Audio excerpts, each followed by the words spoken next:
Hello à tous, je suis super contente de vous retrouver dans cette nouvelle vidéo. Et si t'es nouveau, bah écoute, moi c'est Koura et je suis ravie de t'accueillir sur cette chaîne. Alors aujourd'hui on se retrouve pour un sujet mais qui m'a tellement été demandé. Je pense que c'est la vidéo que les gens attendaient lorsque j'ai dit que j'allais créer une chaîne YouTube.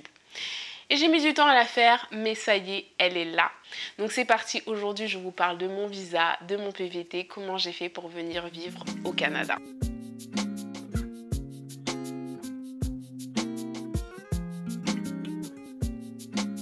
Alors avant de commencer, je tenais à préciser que je ne suis pas du tout une experte en ce qui concerne les visas canadiens. Vraiment là, ce que je vais partager avec vous, c'est mon expérience par rapport au visa que j'ai choisi. Et de toute façon, si jamais je dis des bêtises ou si vous avez plus de connaissances, n'hésitez pas à partager dans les commentaires. Et moi de mon côté, j'essaierai de vous mettre le maximum de liens possibles parce que je sais que quand on s'apprête à partir, on n'a jamais assez d'informations. Donc je vous mets tout ça en barre d'infos et surtout n'hésitez pas à contribuer, à me corriger ou à apporter des informations supplémentaires. Donc ceci étant dit, on peut passer au vif du sujet. Pour commencer, pour toutes celles et ceux qui ne le savent pas encore, pour venir vivre au Canada, il faut être muni d'un visa. C'est vrai qu'il est possible de venir au Canada juste pour des vacances avec juste un AVE si je ne me trompe pas, mais auquel cas vous serez contraint de rester seulement 3 mois et pendant ces 3 mois vous n'aurez pas l'autorisation de travailler dans le pays. Et si vous voulez justement rester plus, que ce soit pour des vacances ou pour travailler, là il va falloir que vous passiez dans une autre catégorie de visa. Après il en existe plusieurs, c'est pour ça que je vous disais juste au début que je ne suis pas du tout une experte. C'est vrai que le gouvernement canadien propose plusieurs visas selon votre projet, votre statut. Ça peut aller de la résidence permanente au visa d'études ou encore le visa dit d'expérience internationale Canada. Donc c'est dans cette dernière catégorie que se trouve le PVT, le permis vacances-travail. C'est un visa assez connu on va dire, qui n'est pas seulement propre au Canada. Je sais qu'on peut faire des PVT pour d'autres destinations. C'est un petit peu le visa le plus connu et le plus utilisé on va dire par les Français, enfin de ce que j'ai pu voir. Donc moi c'est le visa pour lequel j'ai opté parce que tout simplement c'est celui pour moi qui m'offrait la plus grande flexibilité parce que je trouve qu'il correspondait assez bien à mon projet. Alors le PVT, qu'est-ce que c'est? Alors comme son nom l'indique, le permis vacances-travail vous permet de voyager et de travailler sur le sol canadien. Il s'agit d'un visa ouvert. Donc en l'occurrence vous pouvez voyager et travailler, mais lorsque vous travaillez vous n'êtes pas lié à un seul employeur. Et je pense que c'est la partie qui a fait que j'ai opté pour un PVT. Quand je vous dis ouvert, c'est parce que vous pouvez travailler pour n'importe quel employeur pendant votre visa et vous pouvez changer d'employeur. Parce qu'à la différence, un visa fermé, c'est un visa pour lequel vous êtes lié à un employeur fixe. C'est-à-dire que si votre contrat avec cet employeur s'arrête pour une raison X ou Y, vous perdez le droit d'être sur le territoire. Pour vous donner un exemple et comparer un PVT à un autre visa, si vous avez un visa fermé de 2 ans avec l'entreprise A, si au bout de 6 mois avec l'entreprise A, le contrat se termine, que ce soit de votre fait ou du fait de l'entreprise, votre visa prend fin au bout des 6 mois. A contrario, si vous avez un PVT et qu'au bout de 6 mois avec l'entreprise A, ça ne se passe pas bien, ciao et vous pouvez passer à l'entreprise B. Voilà assez grossièrement la différence entre un visa ouvert et un visa fermé. Donc par rapport à la durée de ce visa, il peut aller de 1 à 2 ans. Tout va dépendre en fait de votre pays d'origine. Parce que c'est vrai que par exemple pour la France, le PVT dure 2 ans. Mais par exemple si vous êtes en Belgique, je sais que la durée du PVT n'est que de 1 an. Donc vraiment il va falloir que vous vous renseigniez. Je vous mettrai en barre d'infos le site du gouvernement canadien dédié à l'immigration. Comme ça vous pourrez avoir un petit peu plus et je pense que c'est une bonne mine d'informations. Et vous avez également le site pvtiste.fr ou .net, je sais pas, mais je vous mettrai tout en barre d'infos, qui est aussi une mine d'informations géniale. Moi je sais que pendant toute la durée du process, je n'ai cessé de faire des allers-retours entre ces deux sites parce que c'était juste génial. Voilà ce qu'il en est pour la durée. Après, lorsqu'on reçoit son visa, on a jusqu'à 1 an pour l'activer sur le sol canadien. Après, en ce qui concerne l'éligibilité, malheureusement, c'est pas un visa qui s'adresse à tout le monde. Et pour être éligible au PVT, il faut être âgé de 18 à 35 ans lors de la demande. Ça, encore une fois, c'est pour la France. Il me semble que pour la Belgique, c'est entre 18 et 30 ans. Mais encore une fois, ça, tout dépend vraiment de votre pays d'origine, donc n'hésitez pas à regarder. Après, voilà, rien n'est définitif et si c'est pas le PVT, je suis sûre qu'il y a un autre visa qui s'adaptera mieux à votre situation. Après, je sais que sur le site de l'immigration canadienne, il y a la possibilité justement pour chaque visa, en tout cas pour le PVT, de faire le test pour savoir si on est éligible. Et ça permet en fait d'avoir une réponse claire. Donc moi en l'occurrence, j'étais parfaitement éligible pour le PVT. Donc maintenant que je vous ai brièvement présenté le PVT, je vais vous parler du processus par lequel il faut passer pour pouvoir obtenir un PVT. C'est un processus en plusieurs étapes avec le fameux tirage au sort. C'est un petit peu le même principe que la Green Card aux États-Unis, mais il me semble que là, je pense qu'il y a quand même un peu plus de chances de l'obtenir. Donc, comment ça fonctionne? La première étape, ça va être d'aller créer son compte sur le site du gouvernement canadien. Puisqu'on parle de tirage au sort, mais on va pas vous tirer au sort dans la nature. Donc, il faut aller créer son compte. Là, je vous mets juste à côté l'impression d'écran pour que vous puissiez voir à peu près à quoi ressemble le site. De toute façon, encore une fois, je vous le dis, mais le lien est en barre d'infos. Et là, l'idée de cette création de compte, c'est pas une étape qui va prendre énormément de temps. Je pense qu'elle va vous prendre à tout casser, allez, on va dire 15 minutes. On va seulement vous demander de renseigner des éléments sur votre état civil. Donc jusque-là, rien de très compliqué. Et lorsque votre profil est créé, vous recevez, on va dire sous moins de 24 heures, une lettre qui vous dit que votre demande pour faire partie d'un ou plusieurs bassins pour l'expérience internationale au Canada a été acceptée. Donc comme ça, en fait, ça vous permet de savoir que votre profil est valide et que vous faites partie d'un ou plusieurs bassins. Donc qu'est-ce qu'ils entendent par bassin? C'est tout simplement le vivier de candidats dans lequel ils vont aller piocher pour pouvoir faire le tirage au sort. Donc après cette étape, vous n'êtes plus décisionnaire. On va attendre d'être tiré au sort. Une chose que j'ai oublié de vous préciser depuis le début de la vidéo, c'est que c'est pas un tirage au sort pendant toute l'année. Il y a des périodes spécifiques pour déposer son dossier et pour être tiré au sort. Et ce que je vous invite à faire pour aller voir les dates, parce que je ne vous cache pas que je ne les connais pas, c'est soit d'aller sur le site du gouvernement encore une fois, ou soit d'aller sur le site pvtiste.net, puisqu'en général ces deux sites sont très bien renseignés sur ce sujet. Suite à l'acceptation de la demande, il va juste falloir être patient parce que on va attendre d'être tiré au sort. C'est vrai qu'il n'y a pas vraiment de règles parce qu'il y en a certains qui vont attendre des mois avant d'être tirés au sort et d'autres pour lesquels ça va aller assez rapidement. Moi en l'occurrence ça a été mon cas. J'ai postulé le 20 novembre 2017 et j'ai été tirée au sort le 5 décembre 2017. Donc autant vous dire que voilà, j'ai été tirée au sort au bout de 15 jours, mais voilà, on va dire que c'est aussi le facteur peut-être chance, mais je pense qu'il y a aussi des bassins en fonction du pays ou d'où on fait la demande. Donc je sais pas un petit peu si vous resituez par rapport à ce que je vous ai raconté dans mes vidéos par rapport à ma réexpatriation, mais à cette époque-là, je vivais encore en Angleterre. Et en fait, j'étais censée rentrer en France en janvier donc 2018. Et c'est vrai que retourner en France, c'était prévu, mais c'était pas quelque chose que je voyais sur le long terme. Mais étant donné que j'avais lu énormément de choses sur des gens qui avaient attendu des mois ou même qui n'avaient jamais été tirés au sort, je m'étais juste dit bon, je le fais, au moins voilà, j'ai ça dans le coin de ma tête et puis on verra. Mais je m'attendais vraiment pas à être tirée au sort aussi vite.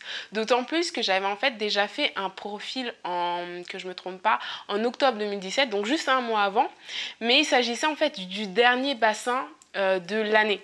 Ce qui fait qu'en fait, 2-3 jours après, j'ai reçu en fait une lettre qui m'indiquait que voilà, tous les bassins étaient fermés pour cette session et qui m'invitait justement à renouveler ma demande lors de l'ouverture des prochaines sessions. Et en fait, quand en novembre, j'ai appris que les bassins réouvraient, là, j'ai recréé un compte parce qu'en fait, à chaque fois qu'ils ferment les sessions, donc d'une année à une autre, votre profil expire et vous êtes obligé de recréer un nouveau profil. Donc c'est ce que j'ai fait en novembre parce que je me suis dit bon voilà, ça ouvre maintenant, autant le faire tout de suite parce que c'est vrai qu'à cette époque-là, je jonglais entre le travail, le déménagement, mon mémoire, enfin voilà, c'était une période où j'avais la tête un petit peu à droite et à gauche et je m'étais dit fais-le maintenant comme ça c'est fait et tu pourras mieux appréhender ton retour en France parce que tu sauras que le plan B est en route. Enfin bref, tout ça pour dire que je m'attendais pas du tout à être tirée au sort assez vite et ça m'a quand même mis la pression parce qu'en fait quand vous êtes tiré au sort, vous recevez une lettre qui vous invite à présenter votre demande. Donc en fait cette étape, en quoi elle consiste? C'est très simple, c'est-à-dire que vous êtes tiré au sort, mais vous avez quand même le choix d'accepter ou de décliner l'invitation. Bon, on va pas se mentir, je pense qu'il y a très peu de gens qui refusent, mais voilà, ça peut arriver que entre le moment où on a fait la demande et le moment où on est tiré au sort, il y a des événements qui arrivent et on n'est plus en capacité de pouvoir partir. Donc, il faut pouvoir avoir le choix de dire oui ou non et de donner la place, on va dire, à quelqu'un d'autre. Et en l'occurrence, lorsque vous recevez cette lettre, vous avez 10 jours pour donner votre réponse. Et moi, en fait, quand je l'ai reçue, j'étais tellement choquée que, en fait, j'ai pas réfléchi et je vous promets, j'ai répondu directement oui en fait. Sauf que c'était une grave erreur. Et là, je vous le conseille, si vous regardez cette vidéo, utilisez les 10 jours. Je vous dis pas de jouer avec le feu et d'attendre la veille de la deadline à 23h59 pour accepter la réponse. Non, c'est pas ce que je vous dis. Mais en fait, prenez au moins 7 jours avant d'envoyer votre réponse parce que ça va être 7 jours super précieux. Parce qu'en fait, ce qui va se passer, c'est que lorsque vous allez accepter cette invitation, l'étape qui suit, ça va être le dépôt de votre dossier complet. Donc, qui dit dossier complet, dit beaucoup de pièces à fournir. Et là, on n'est plus du tout dans les petites questions qu'on avait lorsqu'on a créé notre compte. Là, il va falloir fournir des documents. Et pour la plupart, c'est des documents où on va devoir faire des demandes, que ce soit casier judiciaire ou autre. C'est souvent des papiers qu'on n'a pas sous la main où on va devoir faire des demandes. Et en fait, l'idée, c'est de gagner du temps. Croyez-moi, vous allez en avoir besoin parce que le temps, dans ce genre de démarche, c'est précieux. Donc, ce que je vous invite vraiment à faire lorsque vous recevez votre invitation, c'est d'aller sur les sites, que ce soit à pvtis.net ou le site du gouvernement, pour pouvoir voir la liste complète des documents qui potentiellement pourraient vous être demander et de commencer à les rassembler. C'est-à-dire de commencer à faire les demandes de casier judiciaire, de commencer à faire les demandes de... je sais pas, enfin, là, j'ai plus la liste exhaustive dans la tête, mais je sais que, par exemple, le casier judiciaire, c'est ce qui pose le plus de soucis aux gens. Donc voilà, commencez à faire les démarches pendant cette étape où vous pouvez justement donner votre réponse et gagner du temps. Et en fait, une fois que vous allez accepter l'invitation, vous allez avoir en tout et pour tout 20 jours pour présenter votre dossier complet. J'insiste bien sur complet. Bon, en même temps, vous me direz, vous connaissez les démarches administratives. Surtout en France, quand il manque un papier, c'est pas accepté. Et ben là, dites-vous que c'est pareil parce que c'est un visa, c'est pour entrer dans un pays. Donc, ils sont assez pointilleux sur le type de documents à fournir. Donc moi, comme je vous l'ai dit, génie comme je suis, j'ai accepté l'invitation directement. Franchement, je pense que c'était un mélange, on va dire, d'excitation et en même temps, à cette époque-là, pour ma décharge, on va dire que c'était à cause de ça. Je dormais pas beaucoup, voilà. Il y avait le mémoire, il y avait le déménagement, donc j'étais dans les cartons. Enfin, c'était vraiment pas l'époque où mon cerveau était en phase avec lui-même, on va dire. Et donc quand j'ai compris que je venais de perdre 9 précieux jours, croyez-moi, je m'en suis mordu les doigts. Et le plus drôle dans l'histoire, c'est que vu que j'ai reçu mon invitation le 5 décembre, que je l'ai acceptée le jour même, en fait, quand on fait le calcul pour la deadline pour présenter mon dossier complet, on tombait sur le 25 décembre. Et autant vous dire que là, c'est pas le jour même que j'ai pu déposer mon dossier parce que voilà, il a fallu rassembler tous les papiers. Ça a été vraiment une galère. Et tout à l'heure, je vous disais de ne pas jouer avec le feu. Moi, en l'occurrence, le 24 décembre à 23h30, j'étais sur le site du Canada. Autant vous dire que j'ai pas du tout profité du réveillon de Noël. Franchement, ces fêtes-là, je les ai subies, je ne les ai pas vécues. Et donc voilà, mes proches réveillonnaient et moi, à 23h30, j'étais sur mon téléphone en train de payer mes frais de dossier pour pouvoir soumettre ma demande. Et en fait, c'est drôle parce que là, j'y repense, mais j'étais en panique. Et mon cœur, il battait tellement vite parce que j'avais peur que ça bug, parce que voilà. Franchement, faire les choses à la dernière minute, ça peut être bien parfois, mais pour ces choses-là, je vous le conseille, ne jouez pas. Parce que j'aurais profité de mes 10 premiers jours pour pouvoir accepter la demande, ça m'aurait fait 10 jours supplémentaires. Et en fait, tout ça pour dire que, voilà, soyez intelligent dans la gestion de votre temps par rapport à votre demande. Parce que c'est pareil, personnellement, je m'attendais pas à l'avoir aussi vite. J'étais pas encore pleinement rentrée en France. Si j'avais gagné 10 jours supplémentaires, ça m'aurait permis aussi de décaler la date à laquelle j'allais recevoir le visa. Et donc aussi décaler la date à laquelle j'allais devoir entrer sur le pays pour pouvoir l'activer. Alors une fois que votre demande est soumise, vous pouvez enfin souffler. Parce que c'est vrai que cette étape, elle est quand même assez stressante.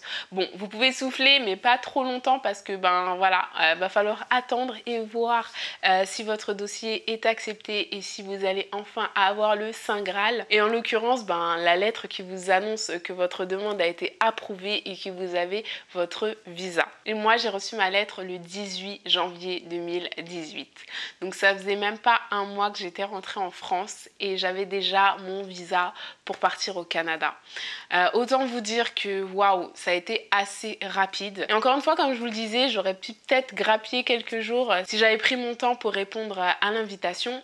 Mais voilà, le 18 janvier, j'ai reçu la lettre. Ça a été un petit peu un choc parce qu'en fait, je venais seulement de rentrer en France, de rendre mon mémoire. Enfin, voilà, toute la pression, elle redescendait.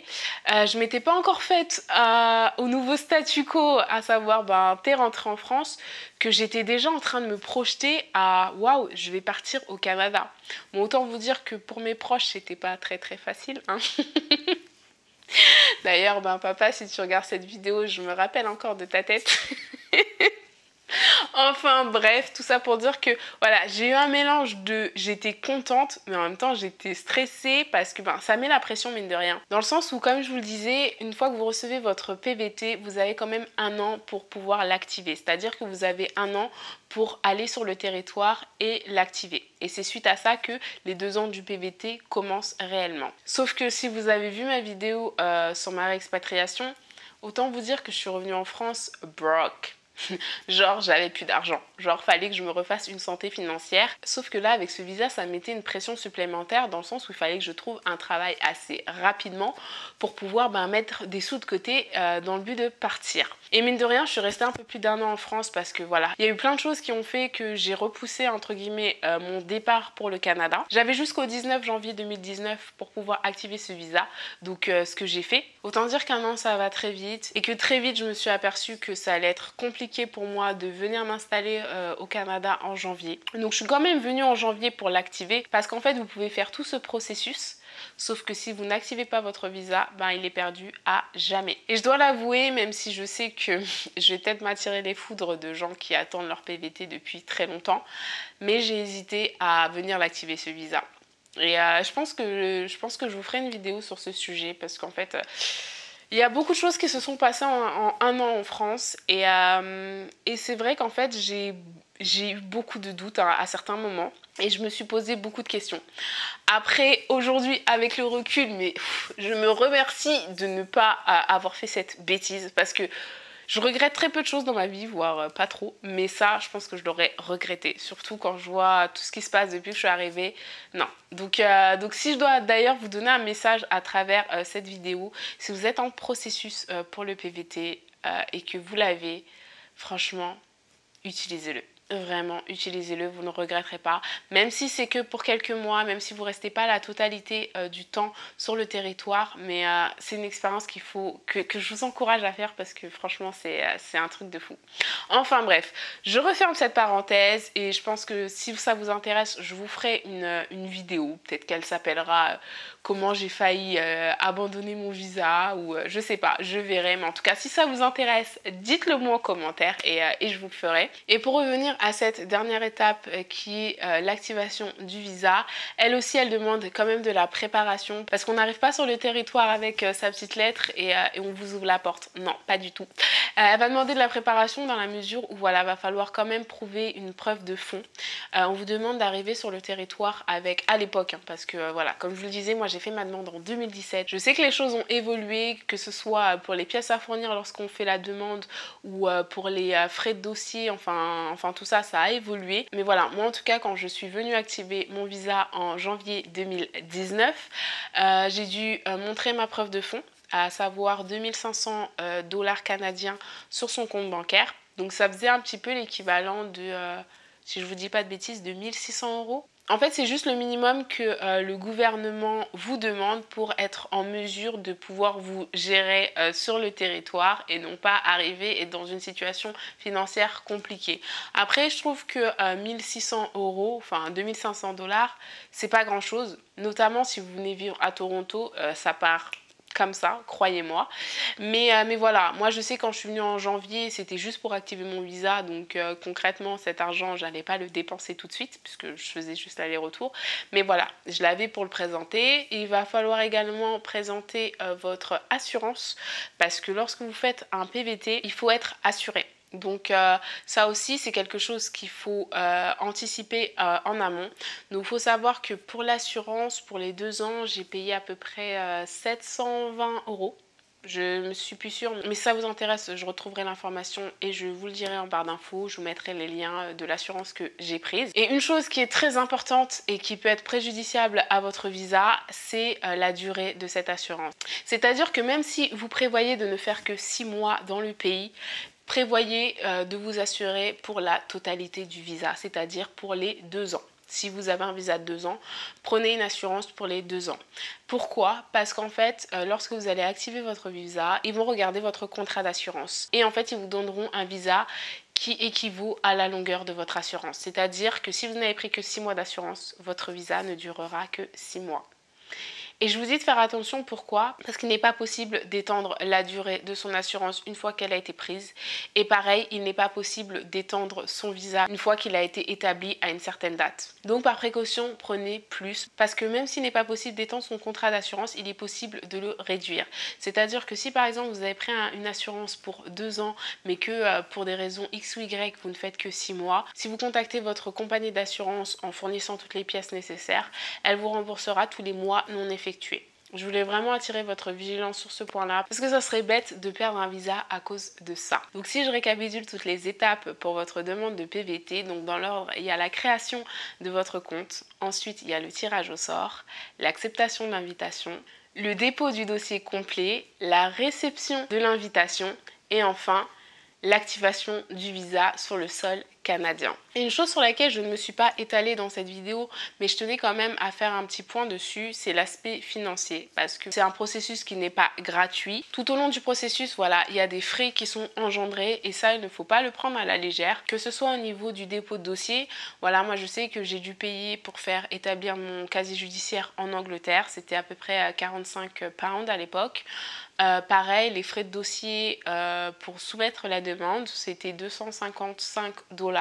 Je sais que ça a augmenté parce que voilà, maintenant il me semble qu'il y a des photos biométriques ou quelque chose comme ça. Enfin voilà, ça peut varier en fonction de votre cas. Si vous avez des visites médicales aussi à faire, il y a beaucoup de frais qui peuvent être associés, sans compter après l'assurance, les preuves de fonds, enfin voilà. Ne négligez pas cet aspect-là parce que ça demande de la préparation et ça peut être préjudiciable si vous n'êtes pas prêt au bon fonctionnement de ce processus. Voilà, c'est un petit peu tout ce que j'avais à dire dans cette vidéo parce que je pense qu'elle est déjà assez longue comme ça. Après, si vous voulez une autre vidéo où là je navigue un peu plus dans mon espace et je vous montre justement les différentes lettres que j'ai reçues aux différentes étapes, il n'y a aucun souci, je me ferai un plaisir de vous la faire parce que j'ai encore accès à mon compte. C'est ce qui est bien, c'est que même les demandes qui ont été expirées sont encore visibles. Enfin vraiment, vous avez tout l'historique en fait de vos demandes et des documents. Donc ce qui fait que vous ne les perdez pas, tout est sécurisé. C'est vraiment un site assez bien fait. Et si toutefois vous voulez que je partage ça avec vous, n'hésitez pas à me le dire. Après voilà, encore une fois, c'est une demande que j'ai faite en 2017. Aujourd'hui on est en 2019. Il y a peut-être beaucoup de choses aussi qui ont changé, mais je me ferai quand même un plaisir de vous la faire. Et pour ce qui est de l'activation de mon visa, comme je vous le disais, je suis venue en janvier pour activer mon visa. Donc j'avais fait une semaine à Toronto au mois de janvier avant de revenir pour m'installer au mois de mai.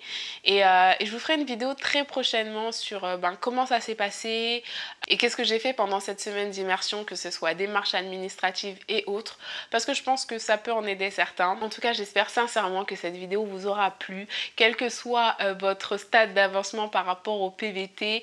N'hésitez pas à me le dire en commentaire si vous avez déjà postulé, si vous avez déjà votre PVT, si vous êtes déjà parti, revenu, enfin bref, n'hésitez pas à me le dire. Et si vous êtes nouveau ou que vous n'êtes tout simplement pas encore abonné, bah écoutez, c'est le moment, juste un petit clic.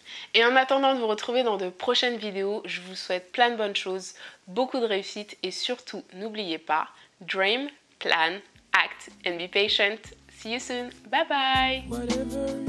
En tout cas, si vous avez été jusqu'à la fin de cette vidéo, mettez-moi un pouce ou mettez-moi quelque chose dans les commentaires pour me dire que vous avez été jusqu'à la fin. Ça va me donner tellement d'espoir de me dire que toutes les fois où je suis assise 2 heures pour des vidéos de 10 minutes, ça en vaut la peine. Non, c'est dur. Franchement, c'est dur.